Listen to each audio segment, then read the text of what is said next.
Welcome, everybody. Really happy to have you all here joining us for the Tandem Partners webinar on the impact of AI on HR. I'm Georgia Hazell, and I'm absolutely thrilled to be hosting this conversation with Matt Saitta. We are looking forward to a really insightful and engaging conversation on how we explore HR shaping workplaces and the impact it's likely to have on HR in the future. Thank you for joining us again. Your presence and engagement are what make these conversations really valuable.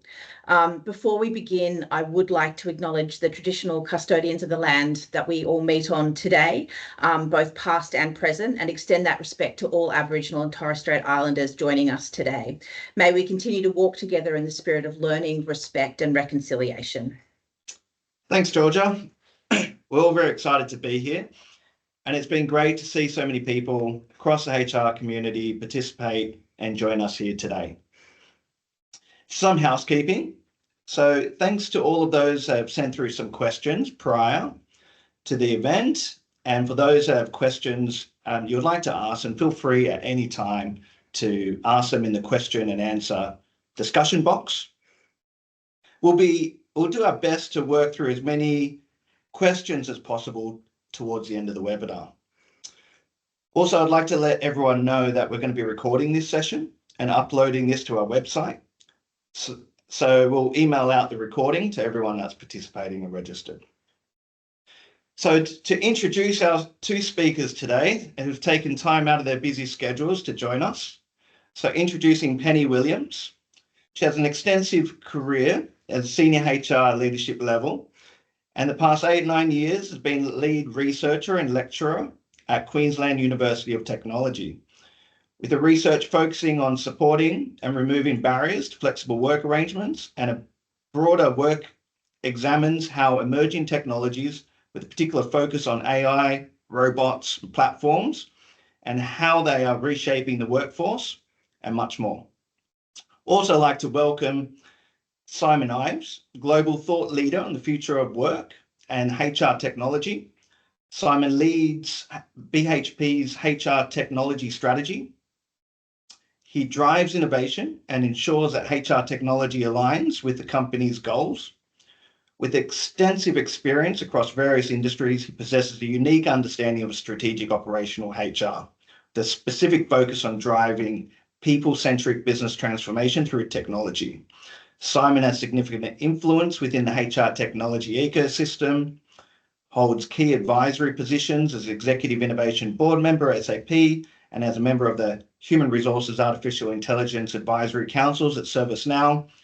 Also contributes to academic and professional development via the Australian Institute of Business, MBA, HR Advisory Committee, and membership programs at Queensland University of Technology, ARI, and the Digital Literacy Foundation. So welcome, Penny and Simon. Thanks, Matt. It's nice to be here. Thank you. Okay, so I guess I'm going to kick off today. So I'll apologise in advance, everyone. I'm getting over a bit of a flu, so I do have a bit of a cough now and then, but I'm just going to, I've brought along some slides to set the scene, and then I think, Simon, you're going to kind of follow up with a few slides and some of your own thoughts on this too. But I'll just start by sharing.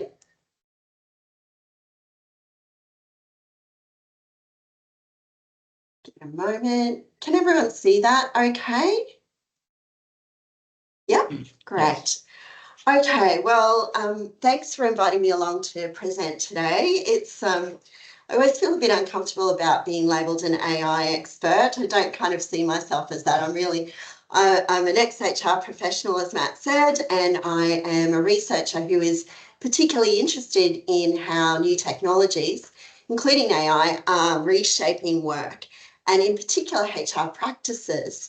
So I'm not here today to convince you to use more AI in HR, but I am here to kind of give you a little bit of a few insights into my research and what I've learned about how AI is being used in HR at the moment, or not being used for that matter, and the risks and benefits that are emerging from the research that I've been doing in the last year or so.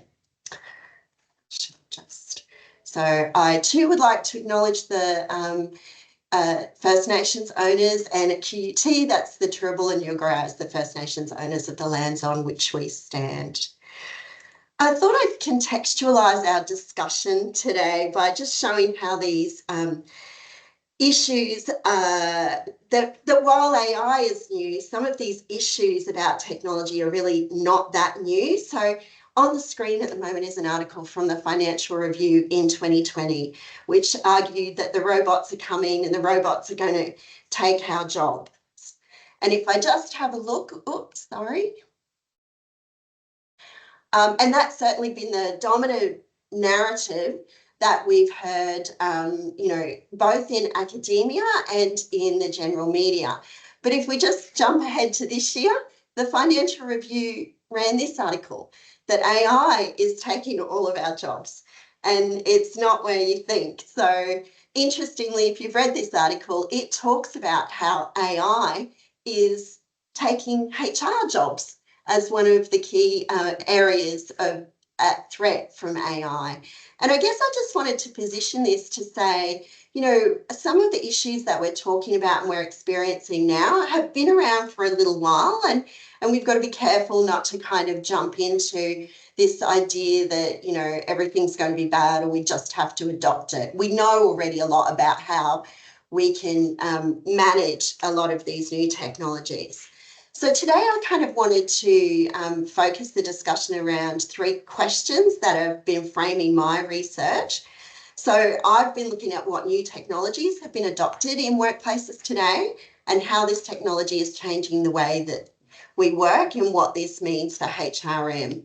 So my research, this is a really kind of rudimentary slide that gives you an overview of my research. So the last couple of years I've been doing, thanks to an Australian Research Council grant, I've had the opportunity to do some research into the different types of technologies that are being adopted in HR and how they're changing workplaces. So I've done a number of different studies, and broadly, and some of these are still underway. So what I'm sharing with you today are some early insights.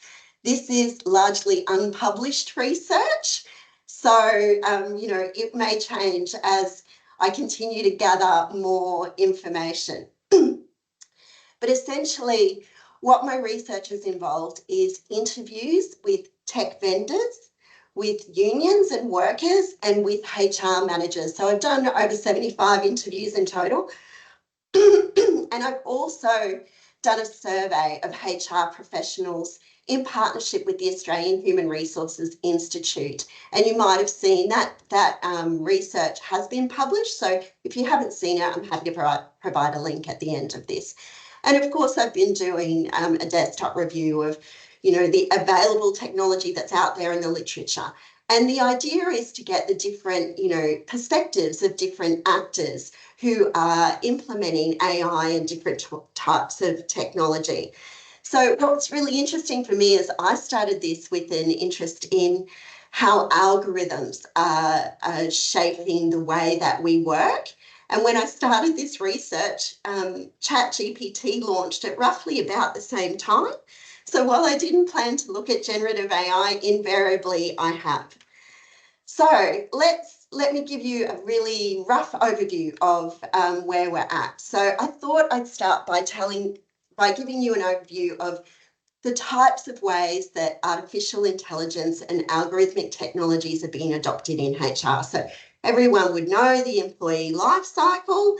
And so using that, I've kind of mapped out the different tech that's available. And this is busy. I don't expect you to read it all, but more visually, this is designed to give you a sense of just how much technology is available to HR professionals today and how much automation there is accessible. Now, there are pros and cons of all of these different technologies, and we're going to have a chat about some of those today. But as you can see, AI is being used in everything from more effective ways of attracting people right through to doing the bulk of screening of recruitment applicants, to onboarding, to rostering and scheduling, to providing analytics, but also it's being adopted in safety and wellbeing apps, in performance appraisal technology. It's frequently being used to optimize workforces, and I'll tell you more about that. And also there is some emergent work in areas such as workforce planning. So looking at the survey results from our RE report, you can see these are the most common technologies that have been adopted. Monitoring and tracking software on laptops, phones and other devices are most commonly adopted, but then there are other forms of technology that are being used by HR and within organisations. The top two generative AI tools being used in HR are Copilot and ChatGPT, not surprisingly. And interestingly, the public sector was more likely than any other organisation to use keystroke tracking and wearable devices, whereas the private sector is more likely to use a range of devices than just one or two. So why is HR adopting AI? Well, a review of kind of the interviews and the survey data suggests there are three main reasons.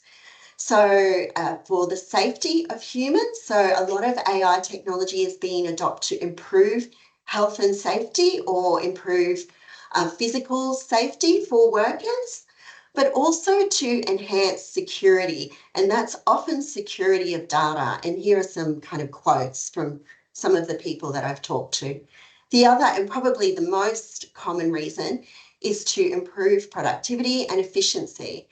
And what we're hearing a lot of is that organisations are using AI to track the productivity of workers and to improve the efficiency of workers, but also mostly to improve the efficiency of HR. And so the optimisation of the workforce is a term that's becoming really common. And the other area that people often talk about is enabling remote work. So there's a lot of research that shows that the use of AI, it has increased since COVID and since where we now need to manage, hybrid workforces and dispersed workforces. Looking more specifically at generative AI in HR, why is that being used? Well, to be honest, it's mostly being used operationally, just to improve the efficiency of the HR function. So most HR professionals told us they were using generative AI to make the HR function more efficient and to focus on more strategic or value-added activities.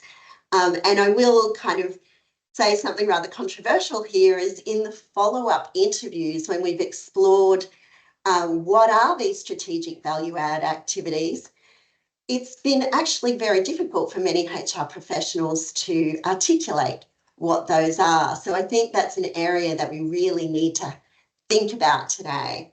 And you can see on the left-hand side there some examples of how people have been using it for the revision of policies, for use in talent acquisition and screening, to improve writing job ads or compliance standards, etc., but mostly for administratively heavy or repetitive tasks.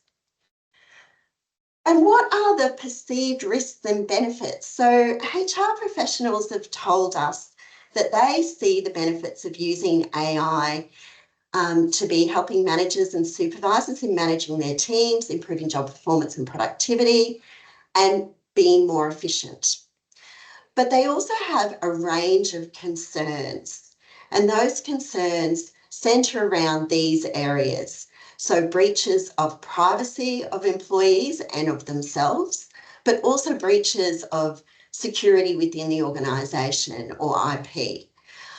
They also struggle with integrating new systems with existing HR systems, and they're worried about the accuracy of outputs from generative AI in particular, and the inbuilt biases and discrimination that might be in the data that's being used, and how that might result in exacerbating existing disadvantage.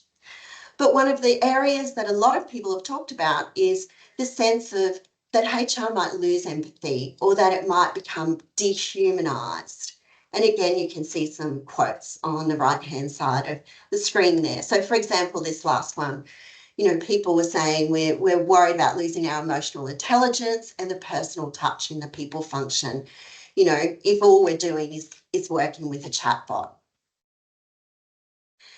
So we also asked, how are HR people managing some of these perceived risks?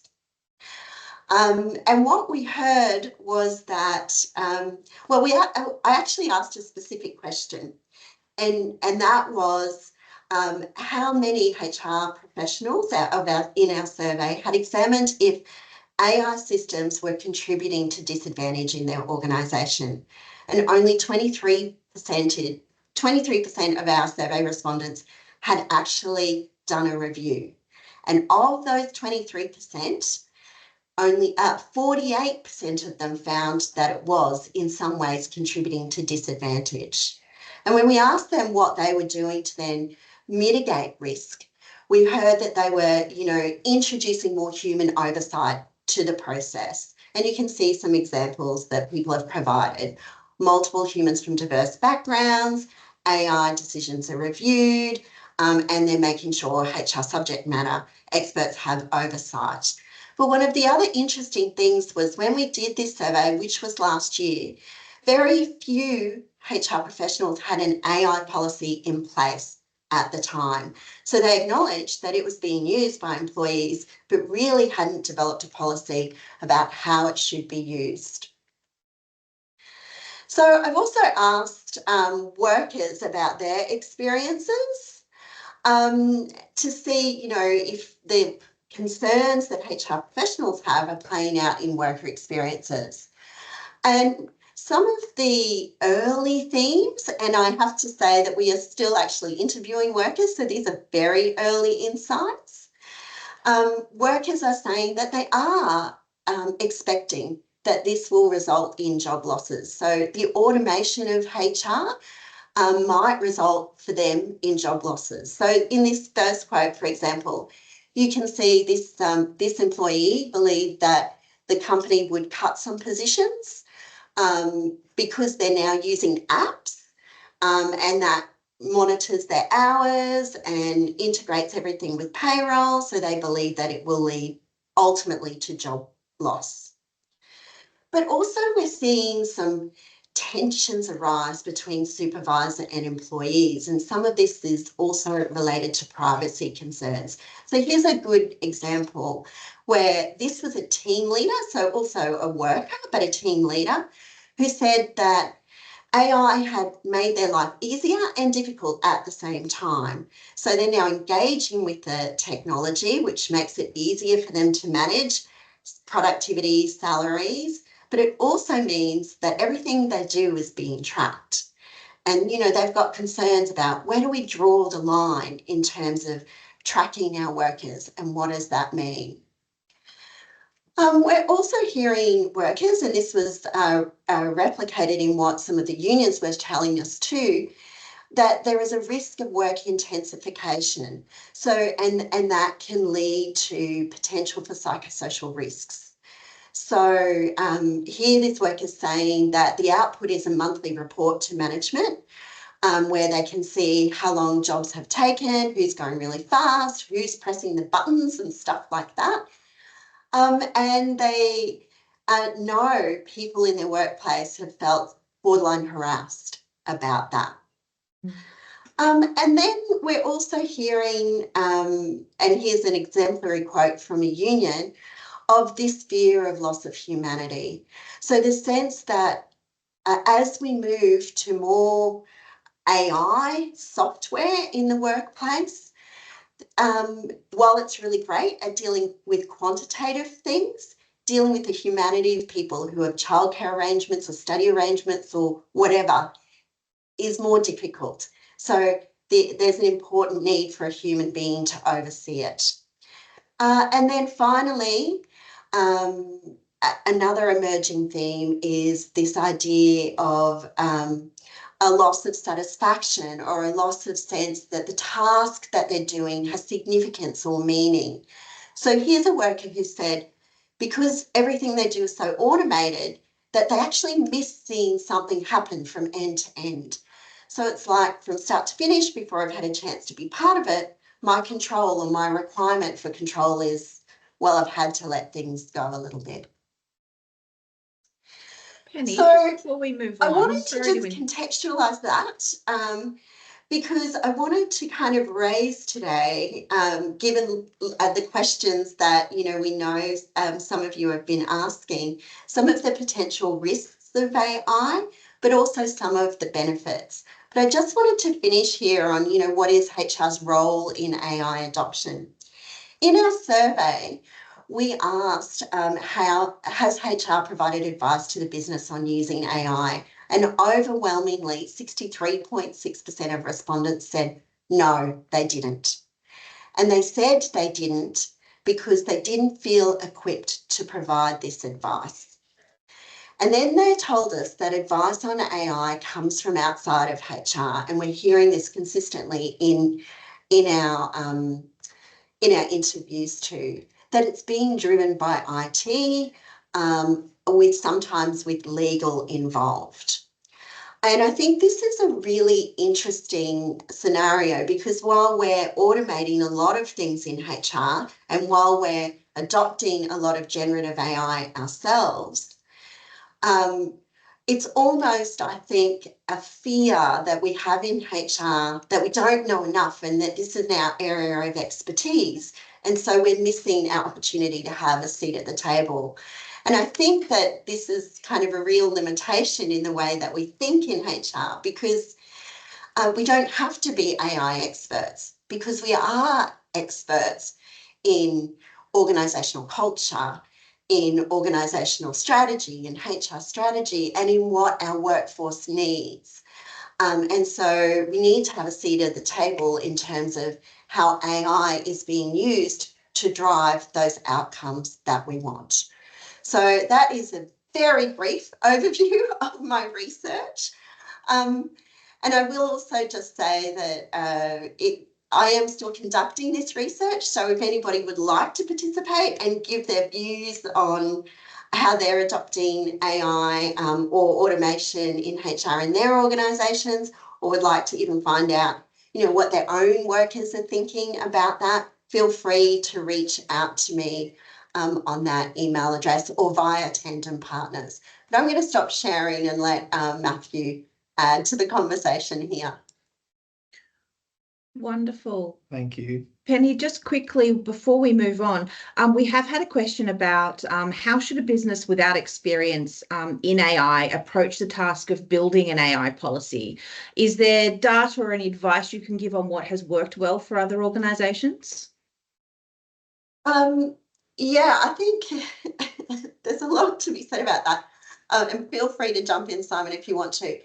I think, first of all, the starting point is to think about where and how you want to use AI, and then shape your policy around that. So your policy, like all good policies, should be complementary to everything else in your organisation. So you really need to think about your AI strategy in terms of how it supports your diversity and inclusion strategy, your performance management strategy, and so on, and develop your policies around that. But at a very basic level, you need to think about those issues that people are talking about, protecting data, safe use, privacy, and make sure that you're covering off on those issues, but also think about who is responsible. So there has to be, I would start the development of my policy around compliance issues at a very basic level, but be aiming to make sure that that's integrated into a more strategic use of AI in the organisation. I don't know, Simon, if you want to add to that before you. I actually started that question, so I had a vested interest in your answer on that one, Penny. But Thanks, Simon. before Georgia and others jump in again, can I ask one question following your research? It's really fascinating seeing your presentation and reading through the research in detail. But one thing I'm interested in is what was most surprising that you've found when looking at this particular domain? And then from that, a lot of the research is showing what people are currently doing. So, for example, we're using ChatGPT and Microsoft Copilot heavily across the HR space in organizations. But are you starting to see a shift in any other areas with the use of AI in the enterprise or the workplace? Yes, I think if I answer the second part of that question first, yes, I think there is a shift, and that just shows how rapidly this space is changing. That survey was done last year, and I believe if I ran it again today, there would be a significantly higher proportion of HR people who are saying that they're more familiar with AI and that they're using it and that they're using more tools. I think at that point in time, we were seeing a lot of organisations who were even reluctant to use Copilot. And now I think there's an acknowledgement that if we're not using some kind of generative AI, we're a little bit behind the eight ball. There is, I think, a significant increase in using workforce optimisation tools and integrating AI into that. But I'm also starting to see a lot of people talk about things like emotional and affect. So AI that measures affect and emotions and using that to give insight into the well-being or the climate of the organisation. Now, we could talk about that in more detail because I've got, strong opinions on both ways in terms of that. But yeah, I think we're seeing a more sophisticated use of generative AI in HR at the moment. What was surprising for me? What was surprising for me at the time is how it was almost a sense of helplessness that I've heard from a few HR people in terms of I really don't know what to do. But I think that's shifting because there's a lot more information out there and a lot more training available to people. So, yeah.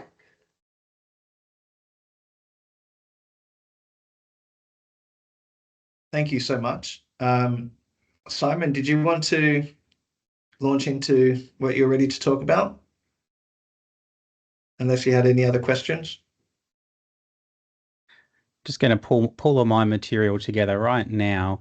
And look, I'm going to talk to the group a little bit about strategy and the ethics of AI, and how I'm hearing a lot of people in the conversations that I'm having across business, across vendors, across academia, talk about these particular items, and quite a lot of synergies with the research that has just been presented from Penny as well. So I'm only going to have 5 slides here, brief conversation, and then I know we're going to have a bunch of time for quick Q&A. So I'm really excited for that piece as well.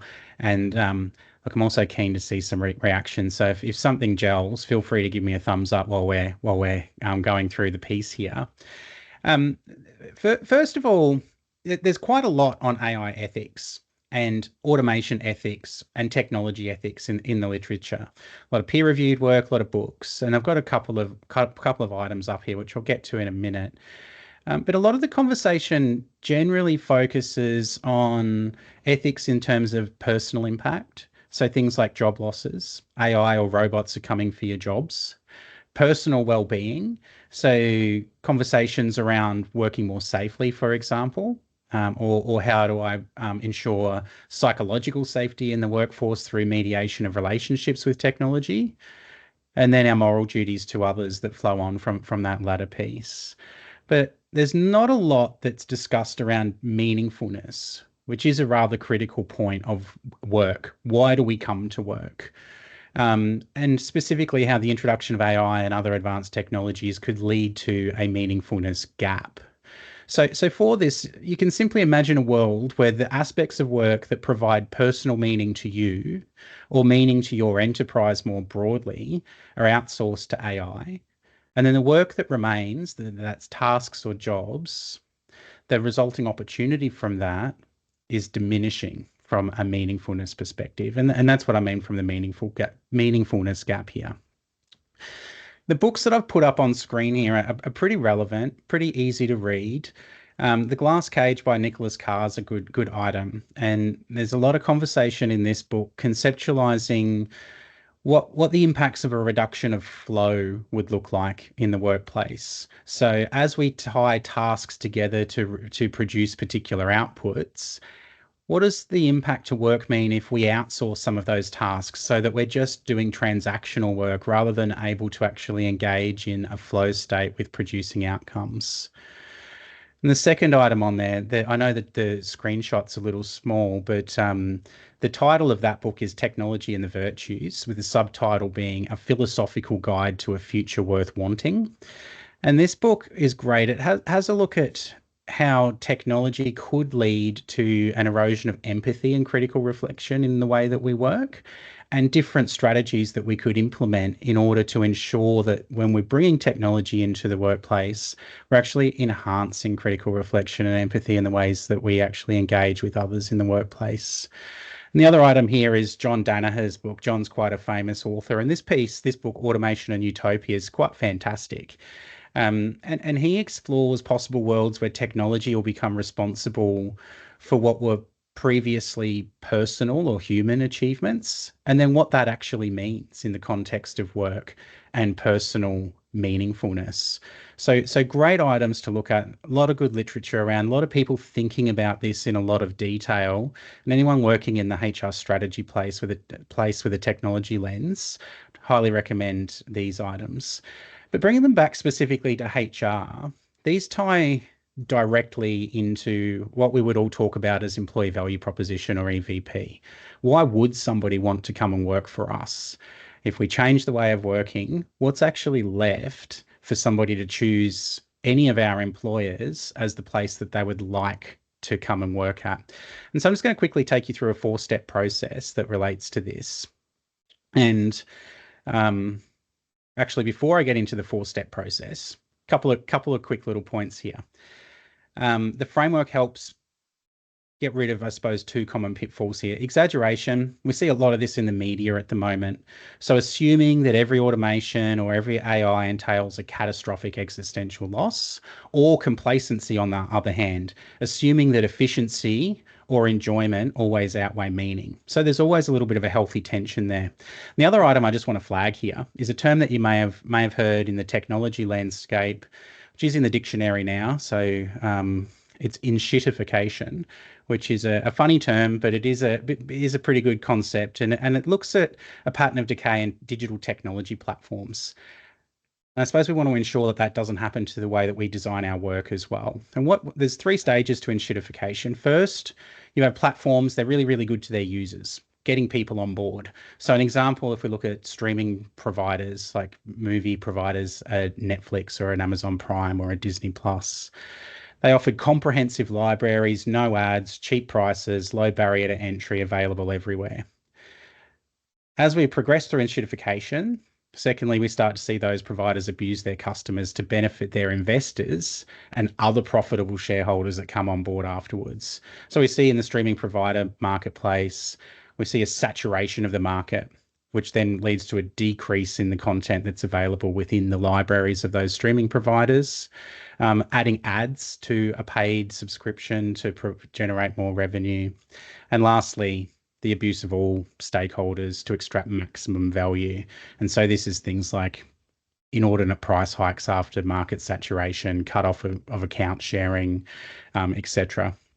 So it's an important analogy, I think, as we're looking at bringing digital into the design of work and ensuring that we don't remove what's valuable from work as we're augmenting work with technology. And so the 4-step framework here is quite simple. Step 1, identify the domain and tasks when we're looking at job design. So we would think of this as org design or job design generally in the HR strategy space. And we'll know what our job families are, how work is structured, what tasks are packaged together to form a job. However, this is looking a little bit more deeply and looking at a value domain here around cognitive value, practical value, and result-oriented value. Secondly, we've got understanding the normative loss as we're looking at bringing technology into our work. So this asks us to think of what value is lost through the introduction of AI or other automations. And there's a huge volume of literature on the theories of meaning in this space. So you may already have a position in this in your workplaces. If you don't, you probably will in the near future, because it'll be quite important as we redesign work moving forward. And in this space, we've got subjectivist theories, which are positioning meaning in experiences of purpose, autonomy, and emotional engagement. We have objectivist theories, which focus on self-transcendence, contribution to valuable projects in the workforce, and other alignment with things that people perceive as objectively true or beautiful, and then a hybrid approach. Third piece here around the scope, and this is sort of where we combine the outputs from the first two pieces.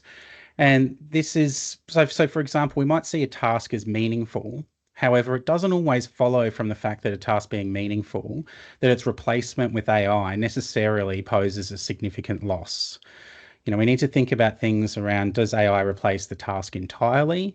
Does it replace some of a task? Does it augment a task? Is there still a human in the loop? How widespread is the impact of the introduction of AI or automation? Does the impact just displace one person or many? Is the gap temporary or permanent? And lastly, around assessing the severity. How serious is this gap? And this depends not only on how much meaning is lost, but also on how it interacts with other values like well-being, safety, justice. Some losses in meaning could be offset by gains in convenience or health, and others may feel irreplaceable. And I think in history, a good analogy in this space is as we move through the Industrial Revolution and we brought in vehicles, we moved from a horse-based economy to a vehicle economy. And it was a massive disruption, you know, not just to horses, but to those who look after horses and utilized horses in their work. But there was also significant gains to society as well. You know, we had environmental gains because we didn't have manure and horse waste everywhere. We had automation gains because we were able to standardize the production of vehicles. And then we had economic gains through industrialization work methods. So there's a lot of different positions to look at as we're undertaking this particular assessment. Which comes to work value, which was alluded to previously. And so generally when we're looking at work value today, we're looking at the size of a job, how many tasks are in a job, how hard are those tasks, what accountabilities does that particular job have, who does the job supervise, or how many people does the job supervise. We need to think a little bit as well in this space around whether our industrial relations frameworks are sufficient to account for the changes that we're going to see in this moving forward when components of a job are replaced or augmented by AI. So if we look at a job as a package of tasks and a bunch of those tasks are either outsourced or augmented by AI, then how do we conceptualize what's left in the terms of a work package being a job? And then how do we size up the value of that particular job? And then secondly, we've got personal value that somebody gets out of a job. And we don't necessarily need to always think that all automation's bad. And it's quite easy for us to look through it as in a personal lens, but we see a lot of work across the globe is pretty terrible. We see a lot of factory workers in the global south who are working 20-hour days, very inhospitable environments. And also in the global south, in countries like Kenya, we're seeing a lot of AI companies like OpenAI outsource a lot of their manual classification tasks to workers in those low-cost jurisdictions, which puts a very significant burden on that particular workforce. So there is a lot of opportunity looking holistically at what we can do with AI to make work a little bit more meaningful and a little bit more enjoyable for the entirety of human work. And Danaher's book, which I referenced earlier, there's a big section in there where he actually says that realistically work's bad for most people most of the time. And he argues that we should do what we can to hasten the obsolescence of humans in the arena of work, and spends a lot of time looking at possible futures where if we're not doing as much work as we are now, how can we support that into the future? I just want to leave with a couple of explicit links to HR strategy before we go to a conversation around 5 key pillars here that I think are quite relevant. So employee value proposition I mentioned already. We need to ensure that the work's valuable, providing meaning, so that people will want to continue working for us. If we're bringing AI across our enterprise, what is it about my particular organisation where somebody says, I want to choose to work in that particular place? Legal and reputational risk is a big piece around governance frameworks, etc. It's important for us to ensure that we understand our obligations, that those obligations are mapped, and that we have systems in place to respond to any changes with those obligations. In HR, that is going to include AI, and we'll need to lean on strong relationships with our partners in technology or IT to develop the capabilities we need to ensure that we adequately respond to those obligations. Organisational resilience is important through any particular change, but the introduction of AI at the moment is fairly rapid and will likely continue to be quite rapid as well. And long-term business continuity really relies on a resilient workforce and an operating model that supports that particular change. So focusing on key themes around workforce engagement, workforce respect, workforce trust. Learning and development will undergo a fairly significant shift, probably a big shift from training and skills to training and capabilities as we bring in AI across the entire workforce. So ensuring that we've got a capability framework that's fit for purpose moving forward is going to be very, very essential to this particular item. Particularly developing capabilities around ethical judgment, empathy, and oversight as roles that are individual contributors today become accountable for the outputs of AI tasks in the future. We're also going to see a big shift in delivery options, which I think are quite exciting in the learning and development domain. So rather than static packaged learning, we'll be able to utilize AI to open up some really exciting developments in the learning and development space moving forward. I think they're quite exciting. Some organizations might see them as an existential threat as well, like universities and training organizations. And then tying this all together into strategic planning, so headcount becomes less of an issue, and we'll be seeing a focus on what a package of work actually looks like as we bring AI into the enterprise. So I'm just going to pause there. I don't want to take up too much more time in that space. I'm going to hand back to the Tandem Partners team and see how we want to progress the conversation with questions, etc. That was great. Thank you so much, Simon. We were sent some questions a little bit earlier, which I thought we could start with, and there were some questions that kind of came up which we can go back and visit as well. The first question I'd like to kind of read out, the impact of AI on productivity and how to realize the organizational benefit. So perhaps each of you might have something to talk about that. We've touched on certain points, but anything you could add? I'll jump in first, if that's Sure. okay, Penny. Yeah, that's I know fine. that we're both going to have a bit in our earlier conversations. This was something that came up. One shift that I'm seeing across HR is when we're talking about productivity today in HR, we're generally talking about labour productivity, and the way that we package up labour productivity evaluations at the moment is looking at labour as an input and then different outputs that may result from labour. I really think we're going to have to shift towards a multi-factor productivity measure in the HR space, which is generally what's used across a larger enterprise model, where you're looking at a combination of inputs and a combination of outputs, and then unitizing those particular pieces to inform the productivity calculation.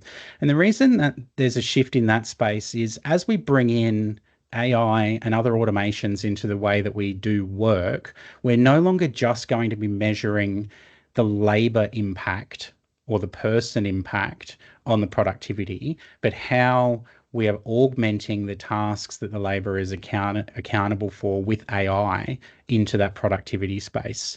So fundamentally, I think there'll be a big shift in measurement. Penny, your thoughts on that one? Yeah, I would agree with you on that. And you know, this is an interesting one because people talk about AI increasing productivity, but the actual research on this is mixed, and it's not very clear. So, you know, there's been studies that have shown that introducing AI will increase productivity of your lower skilled workers or new employees, but decreases the productivity of those that are more experienced until they become more familiar with it. Although there are other studies that then show that those people who are already working at capacity or above can do more when they use AI to augment their work and work more effectively. But what most of these studies show is that while there might be some immediate or initial productivity or efficiency gain, that there are other negative impacts, which Simon kind of mentioned in his presentation. So things like loss of meaning in people feel devalued, or they lose a sense of control over their work, or they have feelings of boredom. So and that has a longer term impact on productivity of the workforce, right? So I think the productivity debate when we discuss AI often gets, you know, oscillates between looking at an individual's productivity and efficiency versus, you know, getting more productivity out of the labour force in total. And I completely agree with Simon that we need broader measures to think about what does productivity for the whole organisation look like, and how do we obtain that? And that is not just through using AI. I also did want to just touch on something else that you talked about, Simon. Like, I've always found this idea of, you know, technology contributing to a work less society fascinating, because we heard it with robots and now we hear it with AI. Like, maybe we'll all get to a point where we're not doing as much. What I'm seeing play out in my research, and I know others certainly at least in the Scandinavian countries are seeing this too in some stuff they're doing, is that that all depends. That all depends on how the technology is implemented.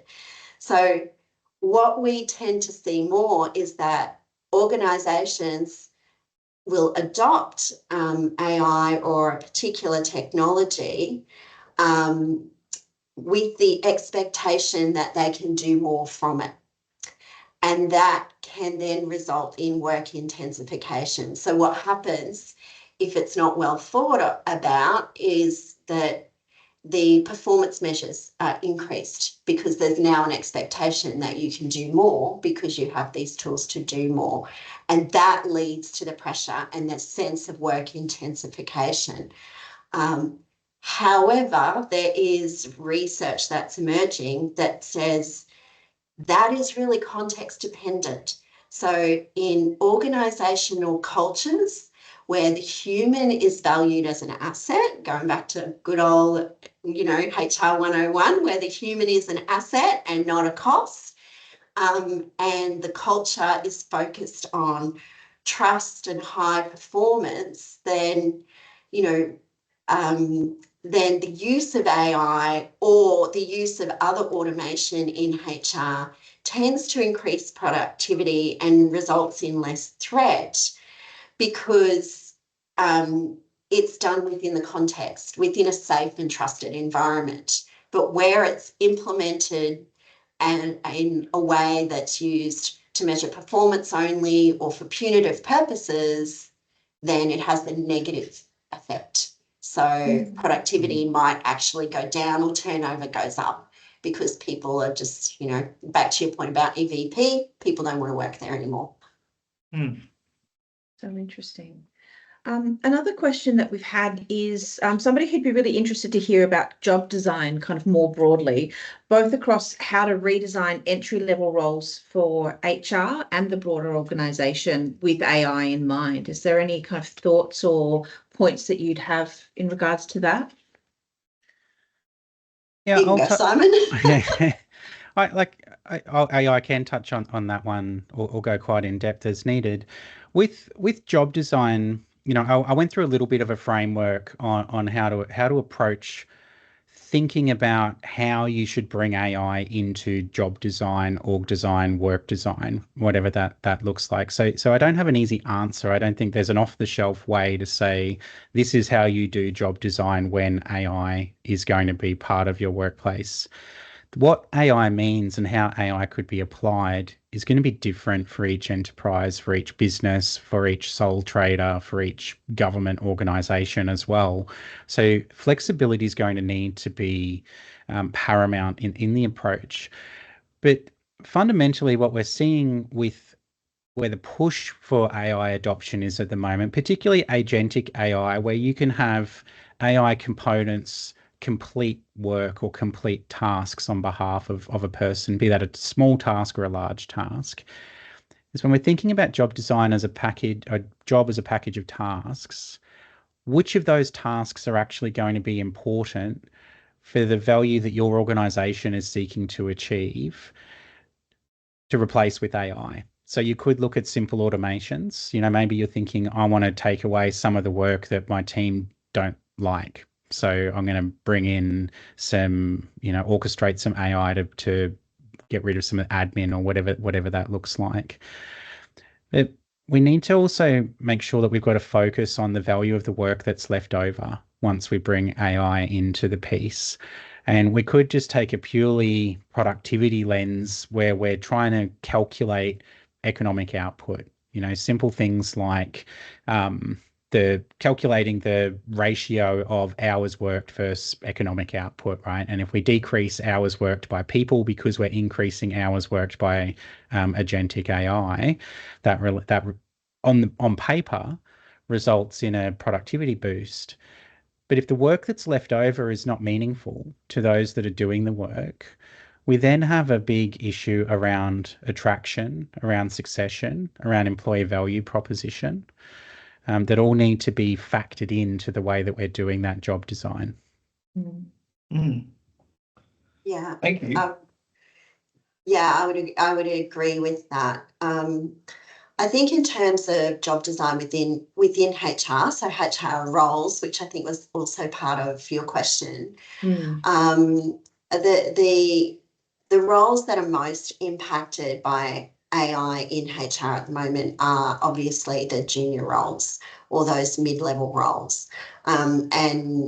So anything or any job in your organisation that has a clerical component to it is most likely going to be impacted in some way with AI. But to Simon's point, where this can impact positively is when AI is used to augment jobs versus just entirely replace them. So I think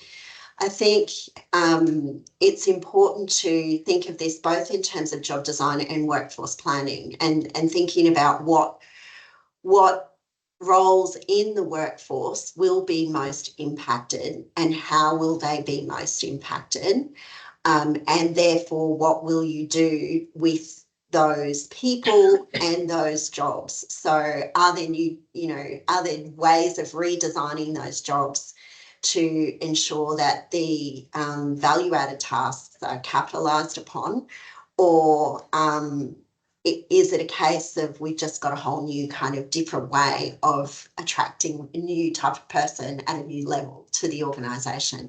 And it is extremely context dependent. It's going to vary from organisation to organisation.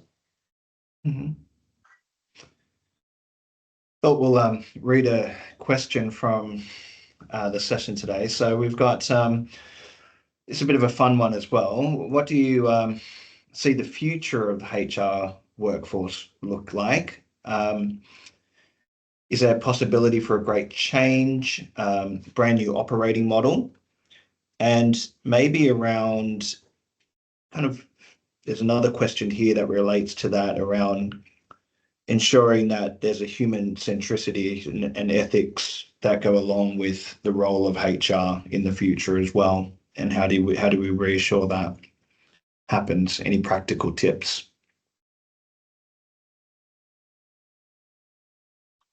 I personally think there is an opportunity for great change here, and I think it's really exciting. I actually think this is an exciting time to be part of HR. So my thoughts are that there is an opportunity so now we have access to more data than we have ever had before on our workforce, on our client base, on what's happening in our organisation. And if HR can grab that data and get insights from that data in ways that they haven't been able to previously, we are addressing that kind of fundamental criticism of HR, that their focus is on administration and they don't understand, how to quantify their value.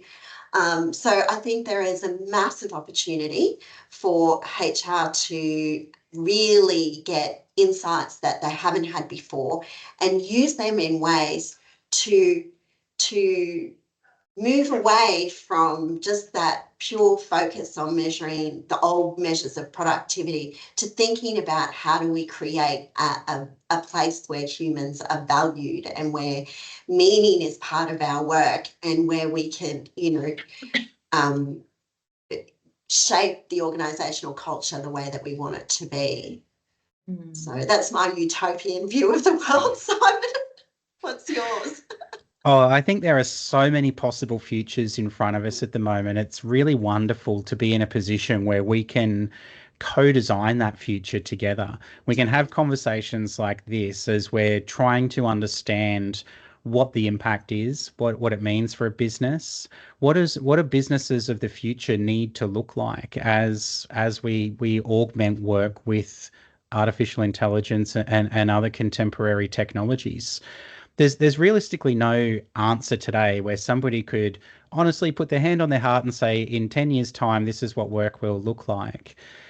But we're in a position now where we can start to think about what we want that future to be and start making informed decisions now that will enable that future that we all want. And HR is going to be really important in that conversation because it will result not just a change in the operating model for HR, but a change in the operating model for the entire enterprise, for the entire economy. So we need to work closely with our regulators, in Australia being Fair Work Commission and our state industrial relations bodies, internationally so many more, as we start to look through how do we structure work in a meaningful way moving forward? How do we comply with those changes moving forward? Big concepts around data and privacy as we're handling data and making decisions with or without people necessarily involved in that space.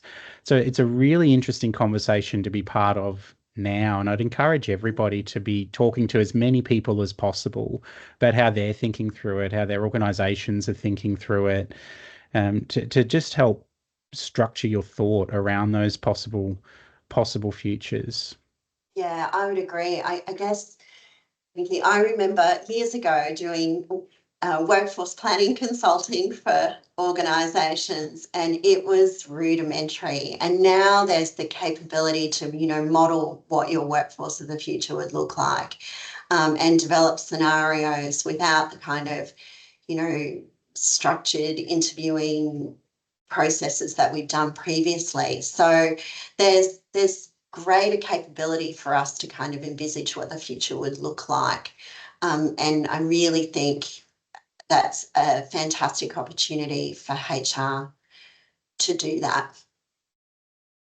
And probably one other point on that is to think about, a classic example of where this idea of changing your whole business model exists is in the gig economy.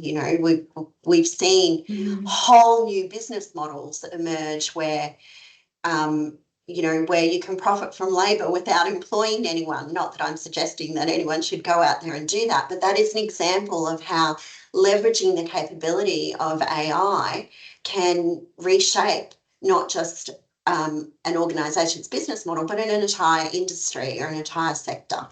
And those are the changes that we have the ability to drive if we want to go there. Fantastic. We've had a couple of questions about people being a little bit concerned that maybe their organisations aren't as far ahead in the AI adoption piece that they would hope to be, but also, for HR teams that may not have large budgets or, large IT teams, what are some low-cost, high-impact ways to begin experimenting with AI adoption, in their work? Would you have any thoughts on that? Yeah, I've got a lot of thoughts on that, and I did actually just reply to one of the questions in the chat. I've been trying to pop some replies in as we go along as well. I want to make sure everybody gets their question answered. I suppose looking at organisations that are struggling in this space, be it a limiting factor of budget or maturity or existing operating model, it is a significant transformation going through AI. Like a lot of companies that may say they're ahead may have done something simple like, oh, we've just saturated our workforce with Microsoft Copilot, and then we've said we've introduced AI to the workforce.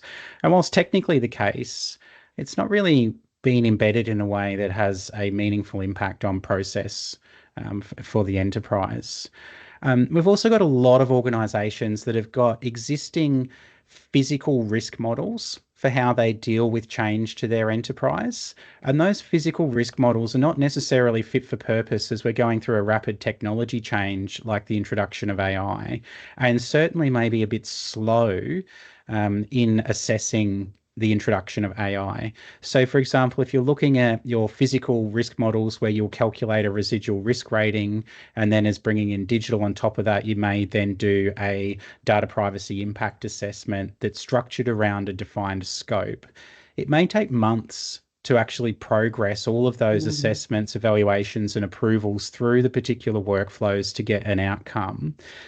With AI at the moment, the technology is changing so rapidly that by the time you actually go through those processes, what you've actually had approved is no longer relevant. And so it's not just about, is AI itself a difficult thing to bring into the organization, but the current processes within an organization may themselves be a barrier for the introduction of artificial intelligence. Where we're seeing organizations that are excelling in this space, they've largely been able to move to more agile ways of working in the introduction of contemporary technologies.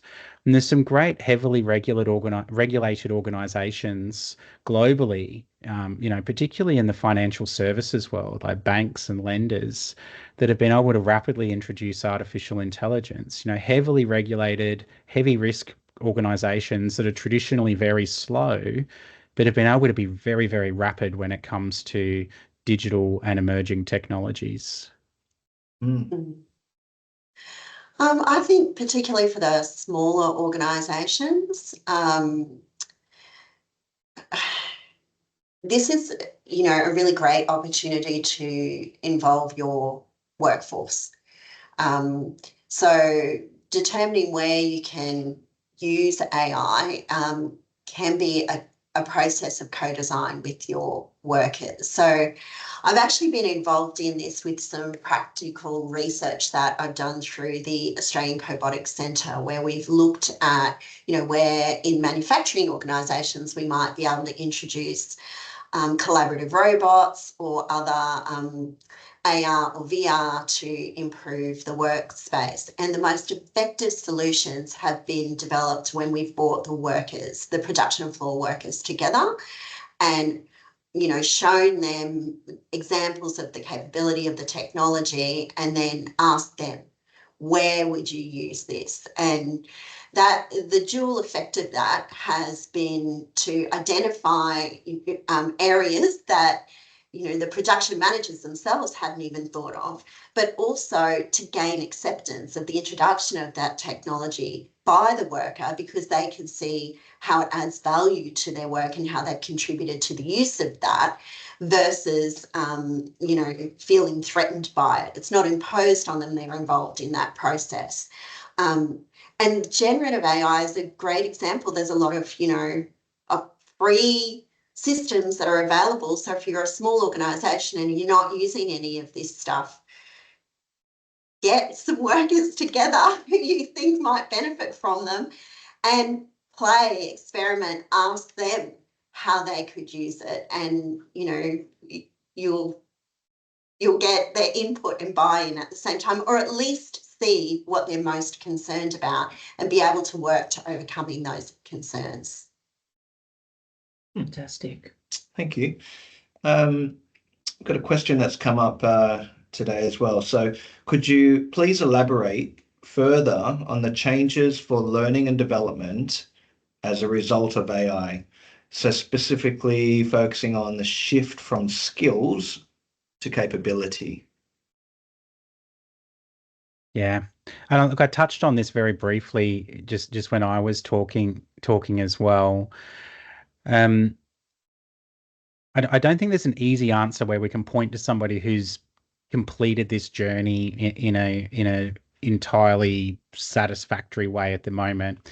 The reason I brought this up is just through conversations with technology vendors. So I'm lucky enough to be on a couple of different boards and groups with a bunch of our large vendors, and this is an area that's heavily invested in right now. Learning and development is seen not as just an opportunity from our HR vendors around being able to sell a better learning management system, but with the entire workforce transformation that is likely going to take place due to artificial intelligence, learning is going to be such a value driver for organizations to be able to continue their operations, continue to succeed, and have an employee value proposition that will drive engagement and retention. I don't think we're going to see necessarily a shift away from skills, but capabilities are certainly going to be much more of a focus as we're looking more at the outputs of work rather than the skills associated to complete a task.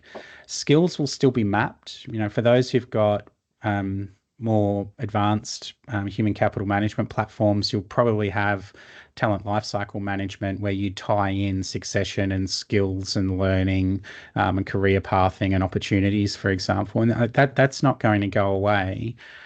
But I think the anchor is going to change from what are the capabilities that we need our people to be able to deliver against, rather than the transactional skills that are required to complete a task that's packaged into a job.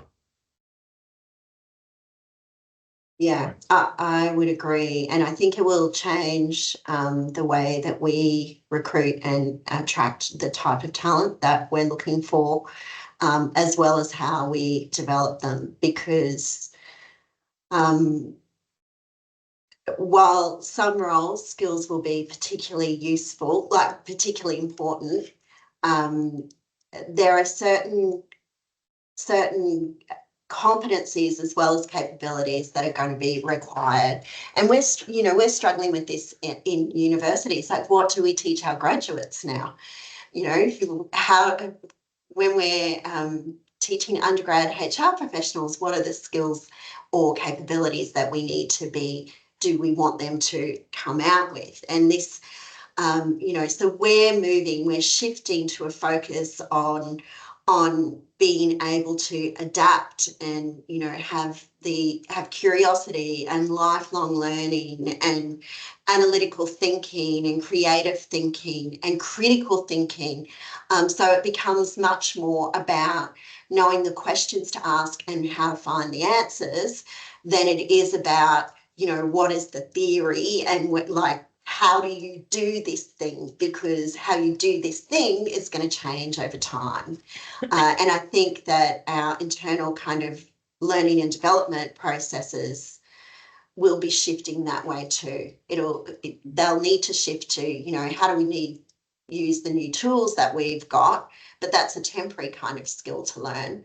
It's more about, well, you know, what are the questions that you ask now with this tool, or how do we continue to develop skills that mean that as the jobs in our organisation change, I'm more adaptable and can move to other roles within the organisation. So interesting. And I don't think no one will ever get that completely right, because it will never end. This is a continuing journey. Absolutely. Wonderful. In terms of that continuous learning, are there any particular podcasts, other books, research courses that you could recommend to HR professionals to stay, I guess, inspired about HR's role in this transformation, but I also guess keeping on top of, you know, this ever-changing space? Would there be anything that you'd recommend? You can go, Simon. I think you gave some great recommendations in your presentation.